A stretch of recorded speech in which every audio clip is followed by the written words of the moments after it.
시청자 여러분 안녕하십니까? 안동 MBC 이정희입니다. 유권자들의 올바른 선택을 돕기 위해 제8회 전국동시지방선거 후보자 토론회와 연설회를 생방송으로 전해드리고 있는데요. 오늘은 네 번째 시간으로 상주시장 후보자 토론회와 연설회를 준비했습니다. 이번 토론회와 연설회는 상주시 선거방송 토론위원회가 주관하고 안동문화방송이 제작해 방송하고 있습니다. 이 방송은 안동 MBC 유튜브 채널에서도 실시간으로 보실 수 있습니다. 그럼 토론을 시작하기 전에 참석하신 후보자를 소개해드리겠습니다. 상주시장 선거에는 모두 4명의 후보가 등록했는데요. 그중 오늘 토론회는 공직선거법 규정에 따라 후보자 2분을 모시고 진행하게 됐습니다. 좌석은 토론에 앞서 추첨을 통해 정했습니다. 먼저 제 오른쪽에 기호 1번 더불어민주당 조원희 후보입니다. 안녕하십니까. 기호 1번 조원희입니다. 다음은 기호 2번 국민의힘 강영석 후보입니다. 안녕하십니까. 기호 2번 강영석입니다.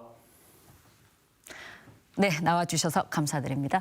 우선 토론 진행 방법부터 말씀드리겠습니다. 오늘 토론회는 기조연설, 공통질문, 공약 발표, 그리고 주도권 토론 순으로 진행하겠습니다. 토론에 대한 질문과 답변 시간은 사전 설명회를 통해 각 후보자께 미리 알려드렸는데요. 후보자가 발언을 시작할 때 한 번 더 시간을 말씀드리겠습니다. 오늘 토론회는 발언 시간이 엄격히 제한됩니다. 공정한 토론 진행을 위해 주제에 벗어난 발언을 하거나 발언 시간을 초과하는 일이 없도록 유의해 주시기 바랍니다. 모든 답변 10초 전에는 붉은색 예고등이 모니터를 통해 표시되고 제한 시간이 지나면 마이크가 꺼집니다. 그럼 본격적으로 토론을 시작하겠습니다. 각 후보의 기조연설부터 들어보겠습니다. 후보당 제한 시간은 1분 30초입니다. 순서에 따라 조원희 후보부터 시작하겠습니다. 존경하는 상주 시민 여러분, 상주시장 선거에 출마한 기호 1번 조원희입니다. 저는 상주에 새로운 길을 열고 싶습니다. 우리 상주시는 번번이 지역 발전의 기회를 놓쳐버리고 이제는 지방 소멸을 걱정해야 하는 처지에 놓여 있습니다. 경북도청 유치 실패, 혁신도시 유치 실패, 축구센터 유치 실패, 만년 2등의 꼬리표를 달고 다니고 있습니다. 작년 상주시청은 국가권익위에서 조사한 592개 공공기관의 청렴도 평가에서 최하위 등급인 5등급을 받았습니다. 상주 시민들의 자존심은 땅바닥에 떨어졌고 상주시는 뭘 해도 안 된다라는 패배감에 쌓여 있습니다. 이번 6월 1일 지방선거에서 상주 발전의 새로운 길을 찾아야 합니다. 저는 원래 정치의 뜻을 둔 사람이 아닙니다. 평범한 시민, 농민의 입장에서 시민의 바람이 제대로 반영되는 그런 지방자치, 주민자치 해보고 싶습니다. 이번 토론회를 통해서 누가 우리 상주시를 제대로 이끌어가고 시민들을 잘 모실지 판단하는 계기가 되길 바라겠습니다. 감사합니다. 네, 다음은 강영석 후보의 기조연설 들어보겠습니다. 마찬가지로 제한 시간은 1분 30초입니다. 존경하는 상주 시민 여러분, 강영석은 꿈이 있습니다. 경상의 상자가 다시 빛나는 중흥하는 미래 상주를 만드는 꿈. 시민의 삶이 행복하고 자부심 넘치는 상주를 만드는 꿈입니다. 이 꿈은 시민 모두의 꿈임을 가슴에 새기고 선거에 출마했습니다. 우리가 지방자치를 하고 선거를 통해 시장을 선출하는 것은 지역을 발전시키면서 시민으로서 더 나은 삶을 보장받기 위해서입니다. 그래서 시장이 되려는 사람은 상주가 나아갈 방향과 풀어야 할 시대적 과제와 해결 방식에 대한 확고한 구상이 있어야 합니다. 저 강영석은 지난 2년간 깜깜한 밤바다를 표류하던 배와 같던 상주시를 정상적인 항로위에 올려놓았습니다. 상주는 선거로 인한 갈등과 후유증이 많았고 시장의 자정교체는 늘 상주 발전의 발목을 잡았습니다. 지금은 시정의 연속성을 이어가면서 계속 달려야 할 때입니다. 상주는 중단 없는 전진을 해야 할 때입니다. 시민 여러분, 저 강영석 한 번 더 밀어주십시오. 비록 반쪽 임기였지만은 성과는 역대급이지 않습니까? 시민 여러분, 기호 2번 국민의힘 상주시장 후보 강영석입니다. 여러분들께서 도와주십시오. 감사합니다. 네, 두 분 기조연설 잘 들었습니다. 이번에는 공통 질문을 드리고 답변하는 시간을 가지겠습니다. 잘 듣고 순서에 따라 의견을 말씀해 주시기 바랍니다. 자, 첫 번째 공통 질문입니다. 지속적인 인구 유출로 현재 상주시는 세수 확보에 상당한 어려움이 있습니다. 세수를 확보하고 지역 경제를 활성화시킬 수 있는 기업 유치 방안을 구체적으로 말씀해 주시기 바랍니다. 답변 시간은 1분 30초씩입니다. 자, 강영석 후보부터 말씀해 주시죠. 예, 강영석 후보입니다. 저는 우리 상주시의 강점과 연계한 투자 유치 전략을 세워야 한다고 생각합니다. 그래서 저 강영석이가 생각하는 투자 유치 전략은 미래 먹거리 사업인 2차 전지 중심의 산업을 유치를 하고 또 농업의 도시로서 스마트팜 혁신 도시가 있는 도시로서의 전략, 지리적 이점을 활용한 국토의 중심으로서의 전략, 비대면 관광시대에 떠오르고 있는 낙동강을 활용하는 그러한 전략들이 필요하다고 생각을 합니다. 먼저 2차 전지 관련해서 우리 상주시는 청리 일반 산업단지를 2차 전지 산업 클러스터로 조성하려는 준비를 하고 있습니다. SK를 기반으로 해서 청리와 그 공성 일대에 50만 평 이상의 산업 클러스터를 계획하는 준비를 하고 있습니다. 또 하나는 농업과 스마트팜 혁신밸리를 기반으로 해서 스마트팜 관련 기자재 산업, 농식품 기업 유치 전략입니다. 상주에는 6개의 고속도로 나들목이 있는데 특히 동상주와 상주 IC 일원의 물류 기업을 유치하는 전략을 세우고 있습니다.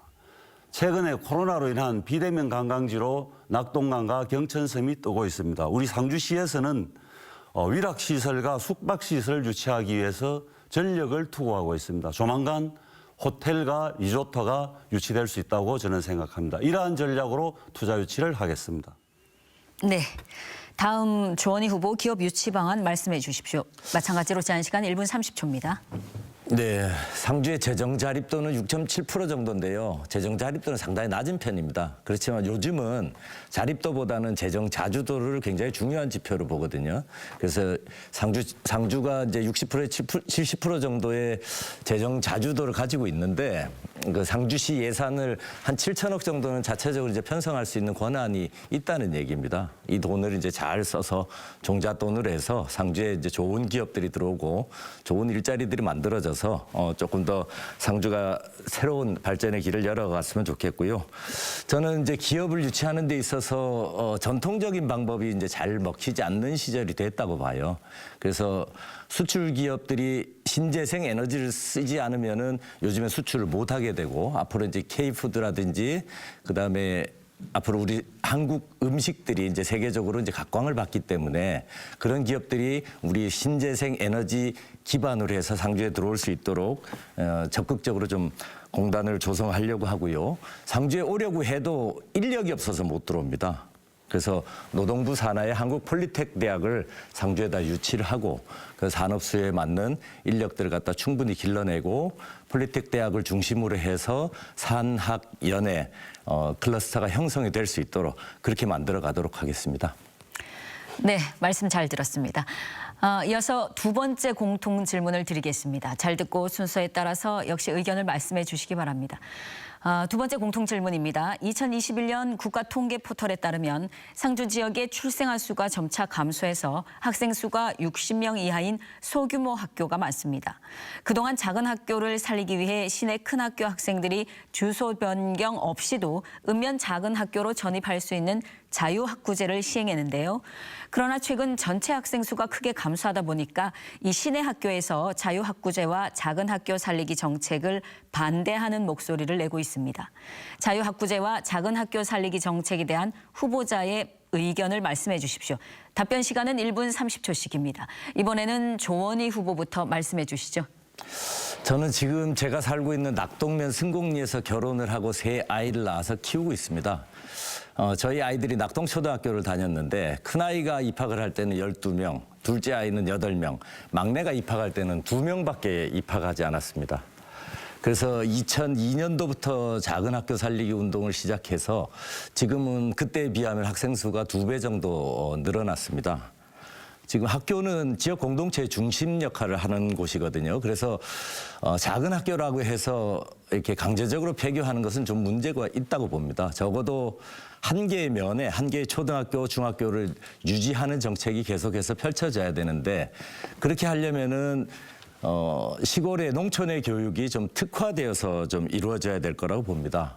상주에서는 20년간 작은 학교 살리기 운동을 하면서 이제 공교육 체계가 상당히 저변이 잘 되어 있습니다. 최근에는 미래교육지구 사업이라든지 미래학교를 지정하고 공간 혁신 작업을 한다든지 이런 것들을 통해서 내서중학교, 나군중학교, 남부초등학교, 백원초등학교 이런 학교들이 이제 외부에도 좋은 학교들로 알려졌고 앞으로 이제 학령 인구 감소가 이제 걱정이 돼서 이제 시내의 일부 사립학교가 자유학구제를 반대합니다만은 서로 간의 건전한 경쟁을 통해서 상주의 공교육이 제대로 자리 잡기를 바랍니다.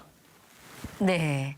다음 강영석 후보께서 이 자유학구제와 작은 학교 살리기 정책에 대해서 의견을 말씀해 주시고요. 제한 시간은 1분 30초입니다.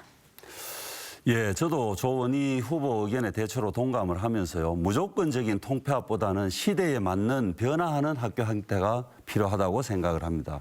바로 그 대안이 자유학구제를 통한 작은 학교 살리기입니다. 다만 자유학구제로 피해를 볼 수 있는 학교들에 대한 보호 정책이 동시에 저는 실시되어야 한다고 생각을 합니다. 이를테면 상주 시내의 초중학교, 특히 사립중학교의 학급당 학생 수의 조정으로 자유학구제에 대한 시내 학교의 소규모 학교 간의 이해관계를 조정해서 교원 정수 문제라든지 재정 축소에 대한 대책이 수반되어야 한다고 생각을 합니다.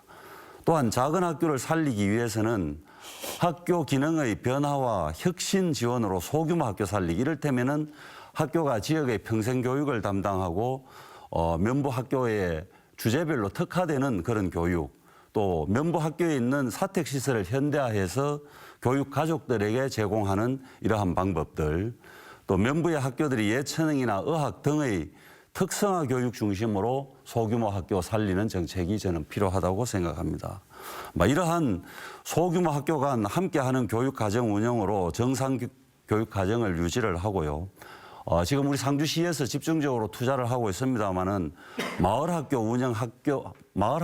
운영을 확대하는 것이 소규모 학교 살리기에 큰 도움이 된다고 생각을 합니다. 네, 말씀 잘 들었습니다. 다음은 공약 발표 시간입니다. 후보자들은 1분 30초 동안 자신의 공약을 소개해 주시는데요. 이번에는 강영석 후보부터 시작하겠습니다. 예, 시민 여러분, 제 선거 공보 보셨습니까? 9개 분야별로 상세한 공약을 발표했습니다마는 오늘은 핵심 공약 5가지만 이 자리에서 말씀을 드리겠습니다. 먼저 상주시의 통합 재정 안정화 기금 1,000억을 재원으로 KTX 역세권 개발, 또 주거용지 확보, 정부의 제2차 공공기관 이전에 대비하고 농산물 물류단지를 건설하기 위한 용지 확보에 투자를 하겠습니다. 두 번째는 농산물 물류단지를 건립하겠습니다. 재원은 마찬가지로 통합재정안정화기금 및 국토부의 백두대간 농산물 물류시설 건립사업비 360억입니다. 세 번째 공약은 지방 소멸에 집중적으로 대응하는 정책을 펼치겠습니다. 향후 10년간 지방 소멸 대응기금 1,000억과 시비 250억, 민자 150억을 확보해서 상주시의 인구 감소를 방지하고 상주시가 앞으로도 건전하게 발전할 수 있는 정책을 펴도록 하겠습니다. 네 번째는 상주의 먹고 사는 문제 해결을 위해서 청리 일반 산업단지를 중심으로 전기자동차 배터리 클러스터를 조성하는 정책을 펼쳐 나가도록 하겠습니다. 다섯 번째 핵심 공약은 평생학습도시 기능 강화입니다. 100세 시대를 맞이하여 평생학습은 시민 누구에게나 모두에게나 지속적으로 제공되어야 하는 부분입니다. 그래서 이 5가지를 제 핵심 공약으로 말씀드립니다. 네, 계속해서 조원희 후보의 공약을 들어보겠습니다. 역시 주어진 시간은 1분 30초입니다. 저도 30년 동안 현장 시골에 살면서 또 상주에 살면서 발로 뛰고 몸으로 이렇게 만든 공약들을 갖다 제시했습니다. 공보물이 배달이 되어서 이제 공약들을 보셨을 텐데요. 저도 5가지만 핵심적으로 말씀드리겠습니다. 첫 번째로는 모든 시민들에게 시민행복수당을 연간 100만 원씩 지역화폐로 지급하려 합니다. 그렇게 되면 가계소득이 늘어나고 소상공인들의 활력이 생겨서 지역 경제가 빠르게 가장 효과적으로 살아난다고 봅니다. 두 번째로는 중앙시장을 재개발해서 상주의 랜드마크로 만들려고 합니다. 황폐화되고 있는 도심, 구도심을 이제 활성화시키고 관광, 컨벤션 기능까지 추가해서 정말 제대로 된 상주의 랜드마크를 만들겠습니다. 그다음에 K푸드 밸리를 만들어서 농식품 가공을 통해서 농업의 부가가치를 높여내겠습니다.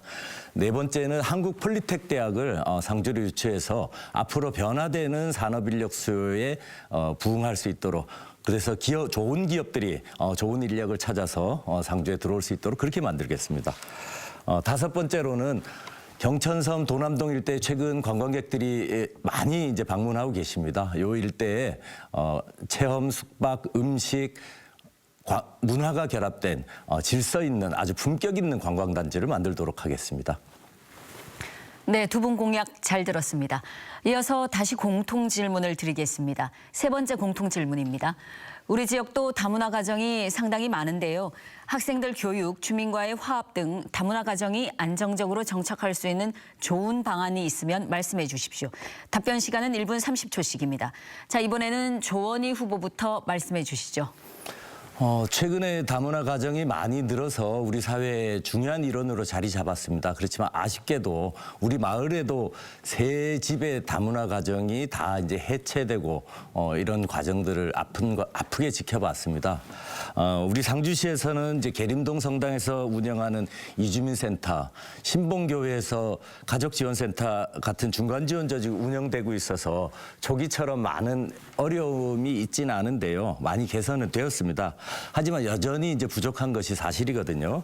그래서 첫 번째로는 우리가 다문화 가족에 대한 인식 개선 사업이 꼭 필요할 것 같아요. 다문화 가족이 차별받지 않고 보편적인 인권을 갖다 보장받을 수 있도록 우리 모두가 공동체가 감싸주는 그런 차별 없는 사회를 만드는 게 중요할 것 같고요.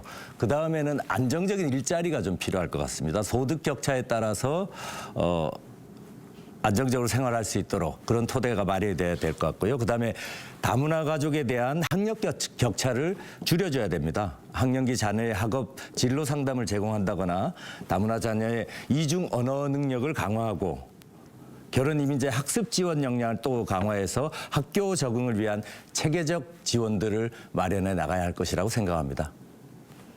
네, 다음은 강영석 후보입니다. 마찬가지로 1분 30초 드립니다.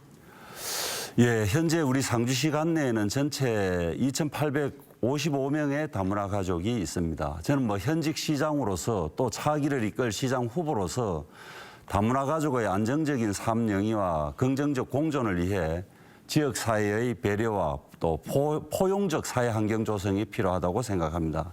또한 다양한 정책적 지원이 필요하고요. 현재 우리 상주시는 상주시 가족센터를 신봉교회에 10억 6천만 원의 예산을 지원해서 위탁 운영하고 있습니다. 이 시설에서는 21명의 직원과 방문 지도사 10명, 아이 돌봄이 82명이 함께 일하면서 방문 교육 서비스, 자녀 언어 발달 지원, 결혼 이민자 통역 번역 서비스 지원, 결혼 이민 여성 이중 언어 강사, 일자리 창출 등 다양한 사업들을 현재 지원하고 있습니다. 앞으로 이런 부분에 대해서 더욱 섬세하고 다양한 정책이 필요하다고 생각을 하면서요.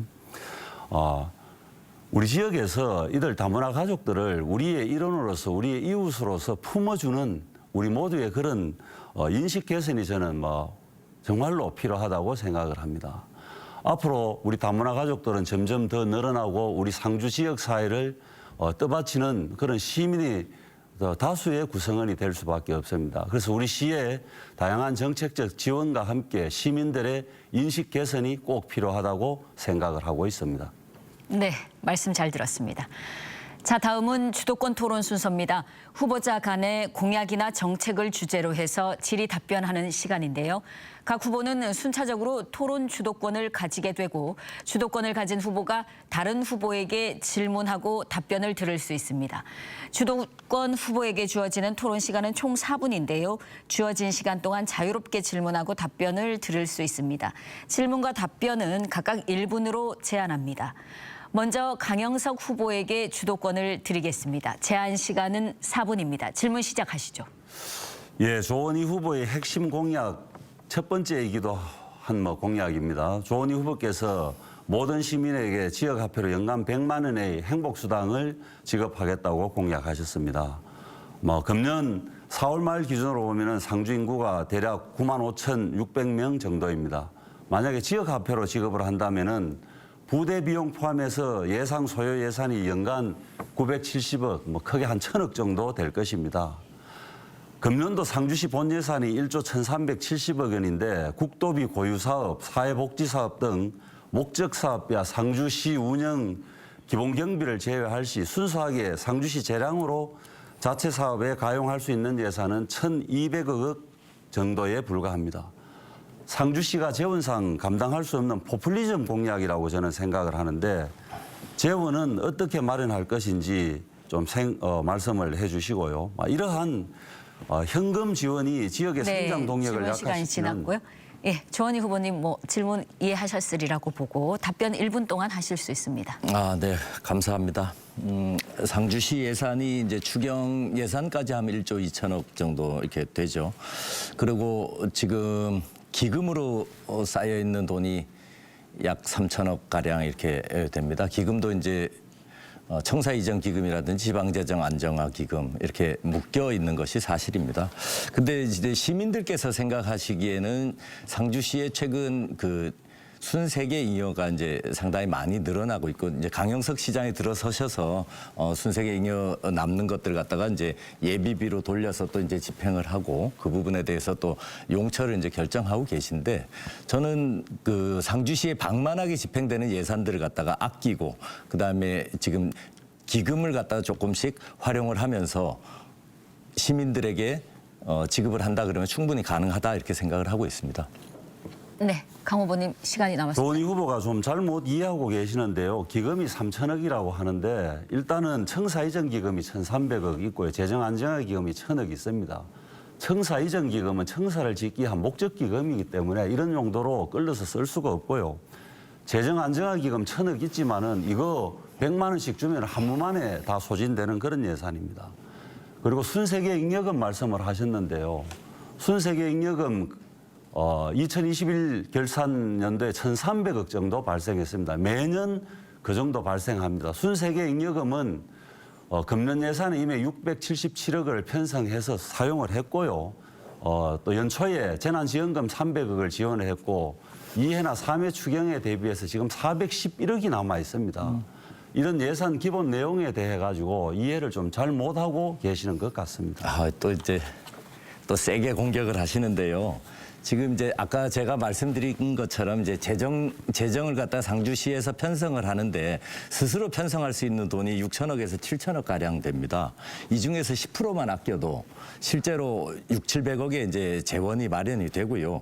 지금 청사 이전 기금 같은 경우에는 지금 수년째 그냥 쌓아두고 있는 돈이거든요. 현재 상주가 인구가 계속 줄어들고 있는데 새로운 신청사를 갖다 지을 필요가 없습니다. 그리고 지방재정 안정화 기금도 이제 순세계 잉여금이 남음으로 해서 지금 매년 100억에서 200억씩 증액이 되고 있는 상황입니다. 제가 나라살림연구소라는 우리나라 민간 재정연구소하고 예산 분석을 상주시의 예산 분석 몇 년째 다 마치고 그렇게 충분히 가능한 금액이다 이렇게 해서 공약을 하게 됐습니다.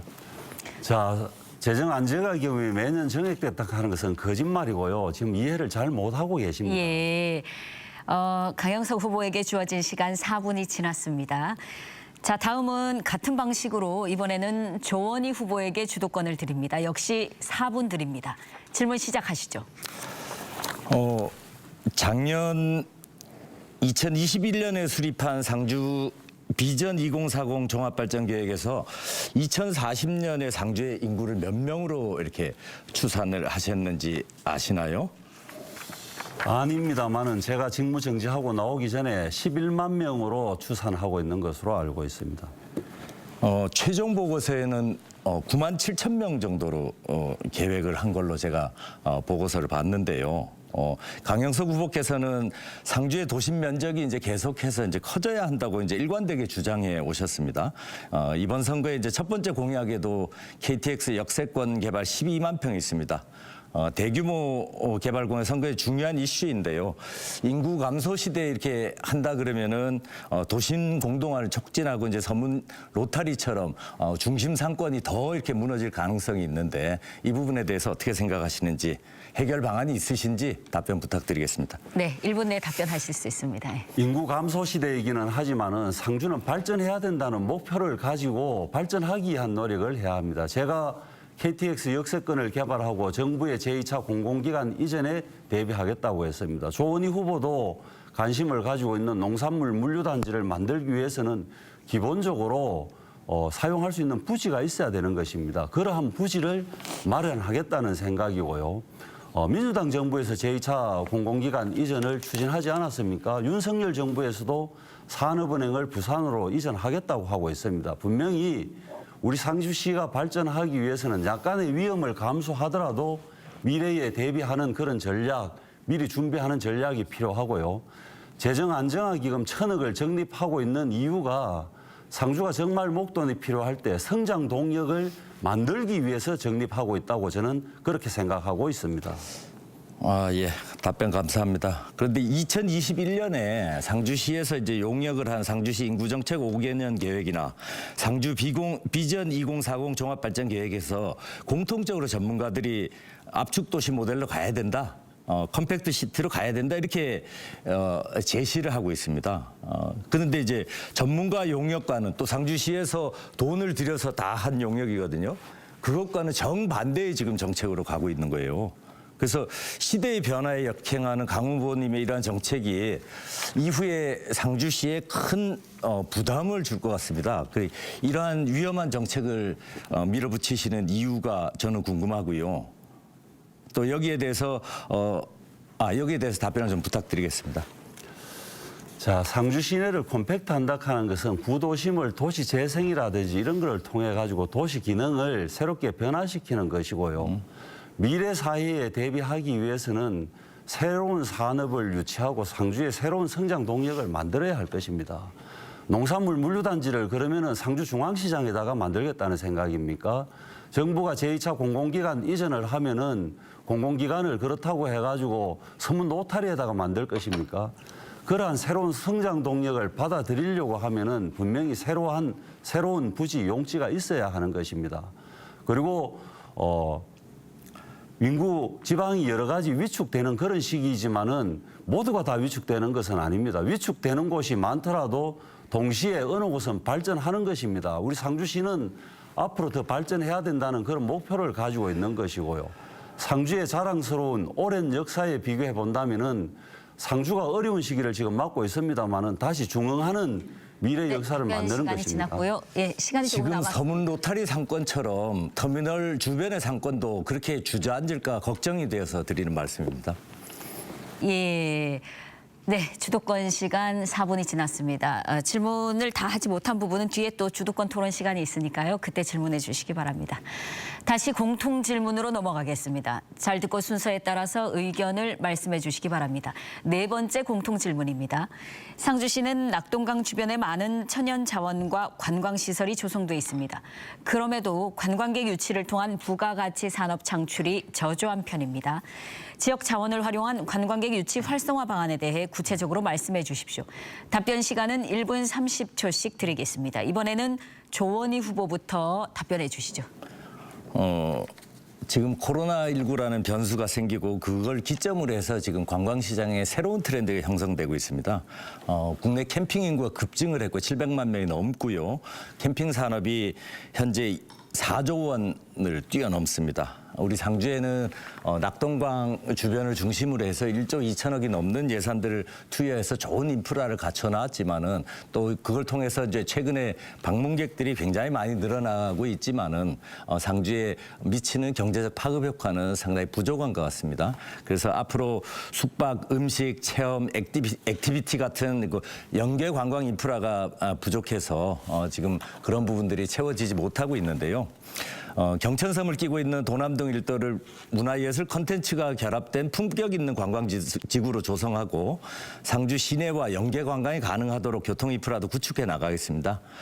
중단됐던 화북의 용화온천도 다시 추진해서 관광 산업이 지역 경제에 다양하게 또 폭넓게 파급 효과를 가져올 수 있도록 하겠습니다. 변화된 관광 환경에 발빠르게 대응하기 위해서 상주문화관광재단도 만들고 민간이 주도하고 콘텐츠 위주로 또 체류할 수 있도록 그렇게 만들어 가도록 하겠습니다.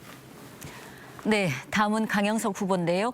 관광객 활성화 방안에 대해 말씀해 주시죠. 역시 1분 30초 드립니다. 예, 요새 상주의 낙동강 경천섬 부근이 뜨고 있습니다. 작년부터 봄, 가을에 경천섬 주변에 오리알, 가을에는 새끼 오리를 띄워서 낙동강 오리알이라는 스토리텔링 실천으로 방송과 관광객들의 아주 주목을 또 받고 있습니다. 최근에는 방치되고 있던 상도 촬영장을 상주 주막으로 탈바꿈시켜서 먹거리 해소와 함께 방문객들의 인기를 끌고 있습니다. 바로 이런 아이디어를 강영석은 실천하고 있습니다. 그와 동시에 더 나은 관광 환경을 만들기 위해서 총 사업비 360억으로 경천섬 관광 명소화 사업이 현재 진행 중입니다. 앞으로 비봉산 절벽에 인공폭포를 만들고요. 경천섬에 스카이바이크를 설치를 하고 낙동강 먹거리촌을 개발을 하고 있습니다. 생물자원관 입구에 2만 평을 개발해서 금년에 토지 보상을 거쳐서 2024년 1월에 분양할 예정입니다. 이것이 먹거리촌을 개발하는 조감도가 이미 진행이 되고 있는 것입니다. 그리고 동시에 경천섬 주변에 체류형 휴양시설과 골프장 유치를 위해서 우리 시에서는 노력을 하고 있습니다. 제가 이미 그 상당 부분, 많은 부분을 진척을 시켰고요. 제가 다시 취임을 한다면은 상주 시민들의 큰 바람인 호텔도 건립할 수 있습니다. 이러한 과정을 거쳐서 상주가 경천섬이 더 나은 관광지가 될 것입니다. 네, 답변 잘 들었고요. 다음 공통 질문으로 넘어가겠습니다. 5번째 공통 질문입니다. 지방선거 과정에서 후보자나 지지자들 간에 생겨날 수 있는 대립과 갈등은 상주 발전에 큰 장애가 될 수 있습니다. 시장에 당선된다면 이런 문제를 어떻게 해결할 건지 말씀해 주십시오. 답변 시간은 1분 30초씩입니다. 자, 이번에는 강영석 후보부터 시작하겠습니다. 예, 참 선거 후유증 심각합니다. 그러나 오늘 우리 조원희 후보나 저와 같은 이런 후보들은 선거 후유증이 남을 것이 없다고 생각하고요. 선거 이후에 선거 후유증을 걱정하는 것이 아니라 정말 시를 대표하고 시민을 대표하는 후보라면은 선거 문화부터 깨끗하고 공명정대한 선거 문화를 실천해야 한다고 생각을 합니다. 이렇게 한다면은 선거 후유증이 남을 일이 없고요. 그리고 동시에 당선자는 당선증을 해소하려는 그런 시도가 아니라면 다 용서하고 포용하는 지도자로서의 자세가 필요하다고 생각합니다. 그리고 지도자로서 애민정신과 자기 수양을 실천하고 두 번째는 선거 때 말한 공동체가 나가야 할 방향에 대한 비전과 그것을 실천하는 방향을 보이고 증명을 해야 할 것입니다. 세 번째는 혼자 일하는 것이 아니라 인재를 동용하고 여론에 귀 기울이는 구현과 선청을 이렇게 실천을 해야 될 것입니다. 네 번째는 지도자가 역사의식을 가지고 자기의 한계와 다음 세대에 대한 준비 또 마음을 비우고 사심 없는 이런 자세를 늘 보여야 할 것입니다. 그래서 선거운동을 할 때는 정말로 책임 있는 후보로서의 어떤 그런 자세, 지역을 걱정하는 자세를 가져야 되고 당선 후에는 지도자로서의 바른 자세를 유지한다면은 선거 후유증은 자연적으로 발생하지도 않을 것입니다. 네, 다음 조원희 후보 선거로 인한 갈등 해소 방안에 대해 역시 1분 30초간 말씀해 주십시오. 네. 갈등의 조정자 또는 해결자가 돼야 될 정치권이 오히려 갈등의 진원지가 된 것 같아서 무척이나 안타깝고 또 송구스럽게 생각합니다. 우리 당에서도 경선의 과정이 매끄럽지 못했지만은 국민의 힘을 보면은 훨씬 더 이렇게 지금 심각하게 경선 과정의 후유증들이 지금도 지속되고 있는 것 같아요. 그래서 이 경선 과정, 선거 과정을 통해서 지역사회가 갈기갈기 이렇게 찢겼다 해도 과언은 아닌 것 같습니다. 최근에도 계속해서 이제 기자회견을 하면서 서로 간에 공방하는 모습을 보면은 정말 이제 안타깝기 그지없습니다. 저는 이제 선거운동의 과정에서 지난 2년 전에 상주시장 재선거에도 그렇고 지금도 그렇고 상대 당이나 상대 운동원들이나 가족들 후보들 이렇게 만나도 저는 굉장히 이렇게 밝게 서로 격려하면서 하이파이브 하면서 이렇게 후유증 전혀 남기지 않고 이렇게 운동을 하고 있거든요. 이 선거는 시민들의 축제가 되어야 될 장입니다. 그런 장에서 이렇게 왜들 싸우는지 이제 그만 좀 싸우셨으면 좋겠습니다. 제가 시장이 된다면은 그런 분들과 함께 이제 갈등을 조절하는 기구 상주시에 여러 가지 이제 위원회들이 있습니다. 전문성을 가진 분들을 그 위원회에 포진하고 그분들의 의견을 충분히 들어서 또 충분히 시정에 반영하고 서로 함께 손을 잡고 상주 시민들 잘 모실 수 있도록 그렇게 만들겠습니다. 네, 말씀 잘 들었습니다. 이어서 다시 주도권 토론으로 넘어가겠습니다. 앞서 있었던 주도권 토론과 같은 방식으로 주도권을 가진 후보가 다른 후보에게 질문하고 답변을 들을 수 있습니다.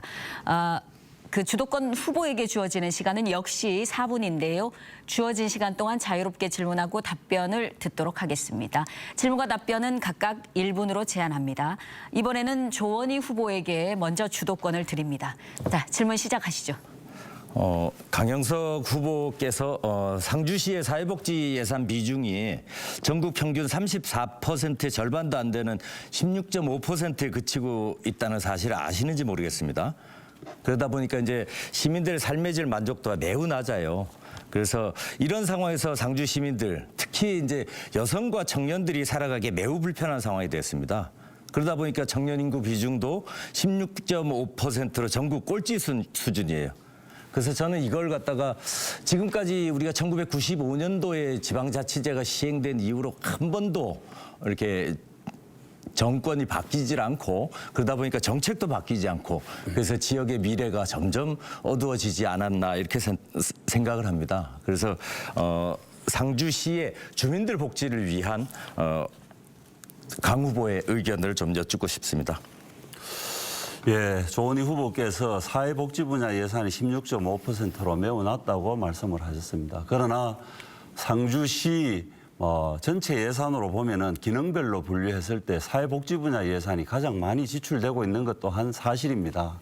이렇게 될 수밖에 없는 것이 우리가 전통적인 농업 도시다가 보니까 두 번째로 많은 농업 예산이 많이 지출이 되고 있습니다. 그래서 상대적으로 복지 분야에 덜 투자할 수도 있는데요. 이런 부분은 앞으로 개선해 나가야 할 부분이고 저는 이제 상주시장 된 지 2년밖에 안 되었습니다. 청년 인구 전국 꼴찌 수준이라고 하는데 고령화 수준이 높습니다. 그것이 제가 소속돼 있는 보수 정당의 시장이 계속해서 시정을 맡았습니다만은 제가 맡고 나서는 여러 가지 청년 정책이라든지 청년 상인 육성 정책이라든지 도시 청년 상주 유입을 위해서 애쓰고 있는 것 우리 조원희 후보도 다 알고 계시지 않습니까? 저의 이러한 노력들 조원희 후보의 생각이 합쳐지면은 잘 될 것입니다. 자, 조원희 후보님 다시 질문해 주시죠. 사회복지 예산의 비중이 높은 것은 어느 지자체나 다 그렇습니다. 가장 많이 차지하거든요. 경북의 통계를 보더라도 26.3%인데 우리 상주는 16.5%예요. 경북 전체 통계보다도 10%가 더 낮단 말입니다. 이거는 이제 시민들을 위해서 제대로 정책을 하고 제대로 시민들을 모셔야 될 지방자치단체의 기본적인 임무를 소홀히 했다고 저는 그렇게밖에 볼 수 없거든요. 그래서 이 부분에 대해서 단계적으로 얼마만큼 늘려갈 것인지 그리고 이걸 갖다가 해결하기 위한 재원들을 갖다가 어떻게 조정해 갈 것인지 이런 부분에 대해서 강 후보께서 답변을 좀 부탁드리겠습니다. 물론 앞으로 사회복지 분야 예산이 점차적으로 더 증가시켜야 합니다. 그러자면은 다른 분야와 이해관계 조정이 필요합니다. 조원희 후보 오늘 사회복지 분야 예산 부족하다고 말씀하시지만은 직업 현장으로 돌아가면은 농업인으로서 농업 분야 예산 절대적으로 부족하다고 농업 분야의 예산 확대 편성하라고 늘 지금 요구하고 있지 않습니까? 예산은 한정되어 있습니다. 자기 관심 분야에 대해 가지고 집중적으로 요구를 하고 한 부분만 놓고 어느 부분이 작다. 그 수치를 가지고 상주시장이 신경 안 쓴다. 이렇게 얘기하시는 거는 정당한 질문이 아니라고 생각하고요. 시장은 전체 분야를 조율하고 균형 있게 끌고 가기 위해서 노력을 하고 있습니다. 조원희 후보 지적하신 그런 부분에 대해서는 사회복지 분야 예산 늘리도록 하겠습니다. 상주가 쓸 수 있는 자주 재원을 앞으로 더 사회복지 분야에 투자하는 그런 정책을 펴도록 하겠습니다. 조원희 후보 지적 고맙습니다. 예, 시간 조금 남았는데. 지금 사회복지 분야뿐만이 아니라 교육 지원도 상당히 낮은 수준이기 때문에 이런 부분에서도 시민들의 삶과 직결된 부분이기 때문에 네, 시간이 4분이 다 지났습니다. 자, 같은 방식으로 이번에는 강영석 후보에게 주도권 드립니다. 제한 시간은 역시 4분인데요. 자, 질문 시작하시죠. 조원희 후보께서 교육 부분에 예산이 자꾸 작다고 얘기를 하시는데 제가 취임하고요. 1년에 20억 정도 수준이던 교육 경비 보조가 금년에 10억 원을 더 정액을 해서 30억으로 늘렸고요. 상주시 장학회 기본재산 200억을 2년 동안에 100억을 더 출연을 해서 300억을 만들었습니다. 너무 그렇게 얘기하시면 제가 설명 안 하면은 교육 분야에 전혀 일 안 하는 것처럼 들릴까 봐 말씀을 드리고요. 조원희 후보께서 중앙시장 재개발을 공약하셨는데 제가 역세권 개발한다고 하니까 서문 사거리 상권 항폐화되는 거 어떻게 할 거냐 이렇게 얘기하셨는데 중앙시장을 주상복합으로 현대적 쇼핑몰을 짓는다면은 남성시장, 풍물거리 시장, 왕산 상점가 걱정하시는 서문 사거리 상점가 블랙홀로 다 빨리 들어가는 것입니다. 이것은 부동산 투기를 부추길 뿐이지 중앙시장하고는 관계가 없다고 저는 생각을 합니다. 예, 조 후보님 1분간 답변하실 수 있습니다. 지금 이제 모든 도시들이 이제 도심 공동화 문제를 이제 겪고 있어요. 그걸 갖다가 이제 해결하는 방식들은 조금씩 차이가 있지만은 상주 같은 경우에는 이제 재생 방식을 이제 택하고 국가도 이제 그런 부분에 많은 지원들을 하고 있습니다. 그렇지만 이 재생 방식이 통하는 시기가 있고 골든타임을 넘기면은 그것이 통하지 않는 시기가 있습니다. 상주는 이미 이제 그 골든타임 넘겼다고 보거든요. 그래서 오히려 중앙시장이 개발이 되면은 주변의 풍물시장, 남성시장 아니면 왕산 상가들도 지금보다 더 훨씬 더 이제 활성화되고 그곳에 이제 사람들이 상주를 하게 되잖아요. 거기다 호텔 컨벤션 기능까지 이렇게 갖추게 된다 그러면 외지 관광객들도 1년에 몇십만 명에서 100만 명 정도까지는 이제 올 수 있고 지금 낙동강 관광 인프라와 연계하는 중심 시가지 관광 인프라가 또 하나 구축이 되기 때문에 저는 이제 그런 걱정들은 하지 않으셔도 되지 않을까 이렇게 생각합니다. 제가 평소에 생각하는 조원희 후보와 오늘 다른 모습입니다. 스스로 모순에 빠지는 것 아닌가 이렇게 생각합니다. 도시재생사업 상주시가 지금 열심히 하고 있습니다. 그거 조원희 후보 정당인 문재인 정부에서 시작을 해서 지방 살리기 위해서 많은 투자를 하고 있고 그 투자 효과를 지금 상주시는 지금 보고 있습니다. 그다음에 여기 중앙시장을 이렇게 대규모 복합 쇼핑몰 주상복합 40층 이렇게 50층 짓는다면은 상주 시내에 마천로 하나 생기고 그야말로 그 주변은 황폐화됩니다. 지금 일부 부동산업자들은요. 상주 시외버스 터미널에도 40층, 50층 지으려는 계획을 시도를 하고 있습니다. 조원희 후보 생각대로 한다면은 상주 시내에 고층 빌딩 몇 개만 남고 상주시 전체가 황폐화될 것입니다. 이런 부분에 대해서는 조금 조원희 후보의 철학이라든지 그동안의 삶의 모습과는 다른 그런 정책적인 소신이 아닌가 합니다. 예, 평상시 이제 저 같은 경우에는 말씀하신 대로 이제 재생 방식, 공동체 방식을 선호하는 사람입니다. 그리고 지난 2년 전에도 사실 이 공약을 할까 말까 이렇게 고민을 했던 공약이기도 하고요. 근데 이제 상주시의 전체적인 인구 정책이나 아니면 도시 정책이나 이렇게 봤을 때 지금은 재개발 방식을 선택할 수밖에 없다 이렇게 생각을 합니다. 2020년도가 우리 그 사회에서 굉장히 중요한 변화를 가지고 온 해인데요. 우리 인구가 순인구가 줄기 시작을 했고 인구의 절반 이상이 수도권에 살기 시작했습니다. 상주가 앞으로 이제 살아나갈 이 인구를 늘리기 굉장히 어려운 조건으로 이제 놓여 있고 불확실성보다는 가장 확실한 방법을 택하는 게 좋겠다. 그리고 앞으로 우리가 살아나갈 도시 전략도 이제 수정을 하는 게 좋겠다. 이렇게 생각을 하기 때문에 바꾼 것입니다. 네, 주어진 시간 4분이 정확히 지났습니다. 자, 오늘 준비한 토론은 여기까지입니다. 마지막으로 각 후보에게 마무리 발언할 수 있는 기회를 드리겠습니다. 시간은 1분 30초씩 드리겠습니다. 순서는 강영석 후보부터 시작하겠습니다. 예, 시민 여러분 토론회 잘 보셨습니까? 저 강영석은 초등학교 2학년 때부터 정치가 되는 것이 꿈이었습니다. 한 번도 꿈을 바꿔본 적이 없습니다. 40살에 상주시장 선거에 출마를 해서 이번 선거까지 6번째 선거에 출마를 하고 있습니다. 선거를 통해 선출직 공직자로서 제 한 몸을 상주에 바치겠다는 그런 각오로 살고 있습니다. 저는 지난 2년간 시민 여러분과 호흡하면서 오로지 상주 발전과 시민 행복만 생각하면서 달려왔습니다. 야구판의 구원 투수처럼 설거지하면서 상주에 새로운 판을 짰습니다. 이제 선발 투수로 1회부터 한번 뛰게 해 주십시오. 부모님들이 피땀 흘려 이룩한 업적이 빛나는 상주, 청년들에게는 도전 정신이 발휘되는 상주, 아이들에게는 꿈이 있는 상주를 만들겠습니다. 지도자는 주어지는 것이 아니라 키워지는 것이라 합니다. 지도자가 지역을 만든다고 한다면은 지역 또한 지도자를 만드는 것이라고 합니다. 저 강영석 그동안 상주 시민 여러분들과 함께 동고동락하는 모습 시민 여러분들께서 보셨지 않습니까? 선거판이 되니까 온갖 음해와 비난이 난무하고 있습니다마는 저 강영석이가 걸어왔는 길은 시민 여러분들께서 잘 알고 계신다고 저는 생각합니다. 기호 2번 국민의힘 시장 후보 강영석 한번 밀어주십시오. 한 번 더 밀어주십시오. 네, 다음 조원희 후보 마무리 발언해 주십시오. 역시 1분 30초 드립니다. 예, 법정선거 토론이어서 그런지 시간이 너무 짧고요. 주제도 한정적이어서 말씀드리고 싶은 것들 다 말씀을 못 드린 것 같아요. 우리 강영석 후보님께서 동의해 주신다 그러면 상주로 돌아가서 가장 빠른 시간 내에 우리 시민들이 판단하실 수 있도록 시간과 주제에 제한 없이 상주 발전을 놓고 한번 토론을 해보고 싶습니다. 3자 토론이든 양자 토론이든 4자 토론이든 아무 상관없습니다. 한번 그런 기회가 주어졌으면 좋겠고요.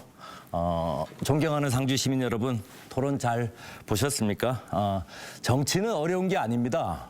정치는 누구한테 돈 걷어서 누구한테 쓸 거냐를 결정하는 건데요. 우리 시민들이 내신 세금을 가지고 우리 공무원들이 집행을 합니다. 우리 시민들을 위해서 쓰여져야 될 돈입니다. 그래서 앞으로 미래에 투자할 것인지 길바닥에 깔 것인지 보도블록을 뒤집을 것인지 문화예술 콘텐츠에 할 것이 이런 것들을 갖다가 결정을 하는 것이거든요. 이제 그런 과정에 우리 시민들이 참여를 해서 직접 하는 것이 바로 이제 주민 자치입니다. 그 길을 조원희가 열어가겠습니다. 리더가 청렴하면은 조직이 깨끗해집니다. 그리고 리더가 유능하면은 일하는 조직이 만들어집니다.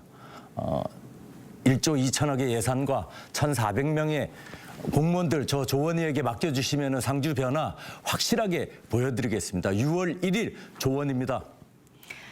네. 시청자 여러분께서는 오늘 토론 어떻게 보셨습니까? 지금까지 상주시 선거방송 토론위원회가 주관하고 안동문화방송이 준비한 상주시장 후보자 토론회였습니다. 오늘 후보자 토론회는 중앙선거방송 토론위원회 홈페이지와 유튜브, 안동 MBC 홈페이지와 안동 MBC 유튜브 뉴스 채널을 통해 다시 보실 수 있습니다. 상주시장 후보자 토론회는 여기서 마치겠습니다. 잠시 전하는 말 듣고 후보자 연설회로 찾아뵙겠습니다. 우리공화당 김영상 후보 연설회가 이어집니다. 지금까지 시청해 주신 여러분 고맙습니다.